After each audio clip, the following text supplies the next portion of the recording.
We got hot janitor with the 5. Is solar slash geotherm a huge racket in the Northeast? Subcontractor on upstate houses city folk brought up during COVID, and they're all paying huge money. Yeah. Geothermal is like the high-end electric car flex of the hippie greens. If you want to look up like what the hype is, look up like Mother Earth News magazine. That's a big one. I used to work with this hippie lady.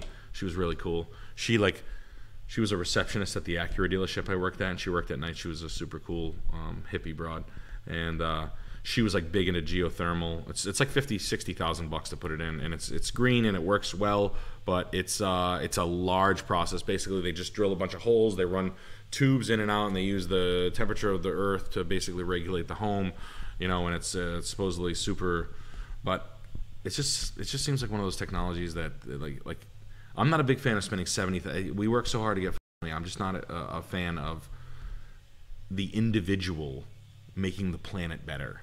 Like, why are we doing it? Why is it up to the consumer to like make the thing? Like, have Heiko do it.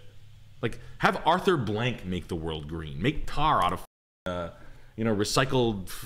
You know, how about you get food clean first before you make homeowners give like, you know, if the average consumer has, you know, $400,000 in savings, blah blah blah blah blah, I'm giving away half my money to do my part.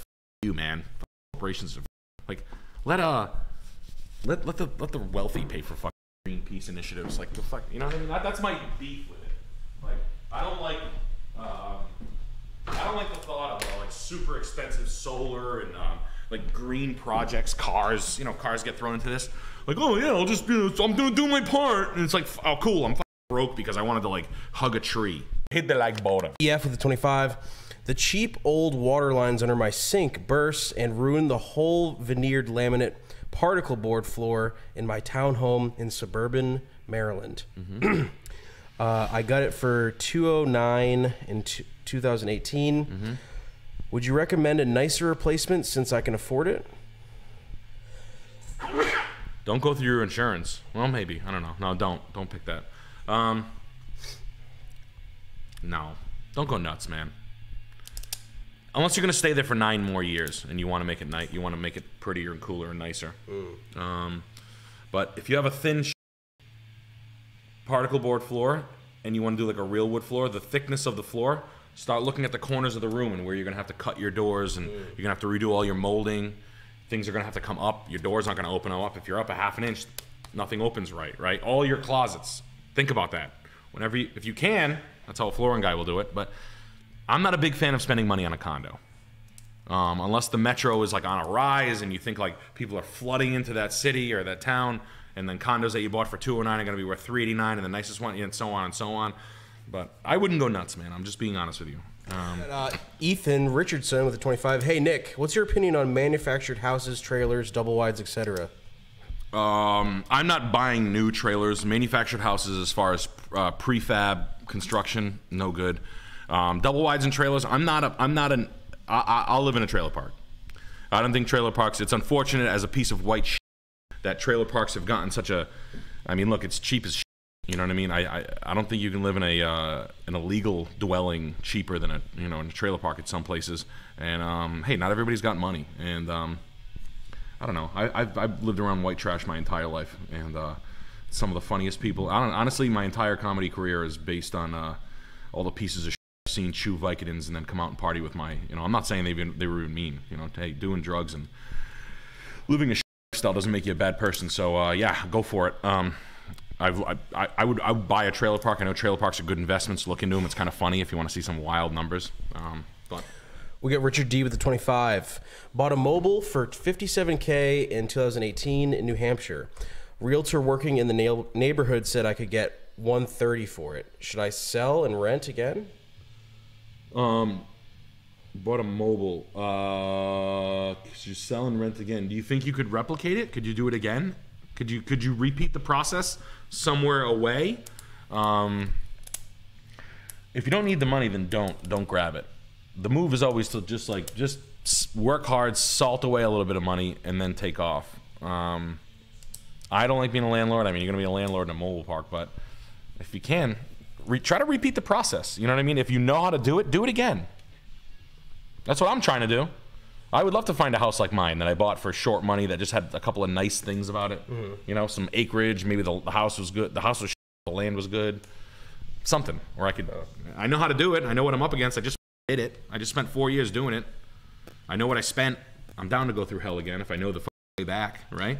We got a Swag Messiah with a 50. Yo, dog. Thank you, Swag Messiah. Any tips for buying lakeside property? I want to own lakeside one day, and it's too much to handle for a first-time home buyer. Y'all are saint. Good vibes from Good vibes from New Hampshire. Oh, New Hampshire. You want one up in New Hampshire? Try to honestly, man. You know what's not a bad one? Try to do Airbnb arbitrage. I hate it, the reality that exists, but people want it. If you're running start a property management company. I clean Airbnbs. That's it. That's what I do. I make sure you're back to normal. I make sure you do some light tenant work. You know, some I can meet for you for $50. I would do that. I would because no one knows how to do it.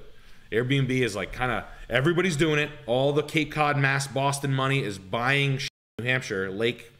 Lakes are getting very hot, but I think that the management of Airbnbs is very wonky. So jump in the mix and you can kind of figure out what you want, and then you probably have a pretty good view. I mean, you're right in the thick of it, and you probably end up with one. And maybe in a situation where you can find out something comes for sale. I mean, you're in the mix. You're in the mix. Cut the grass, plow the snow, meet people, be a liaison. That's a job you could start, do company of service. I these two kids that did it, they made I don't know if they're still doing it, but they were making a fortune for a little while. And this was like in like 17, 18. Yeah, this house is brutal, man. I mean, I got to be straight with you. This is like the McMansion.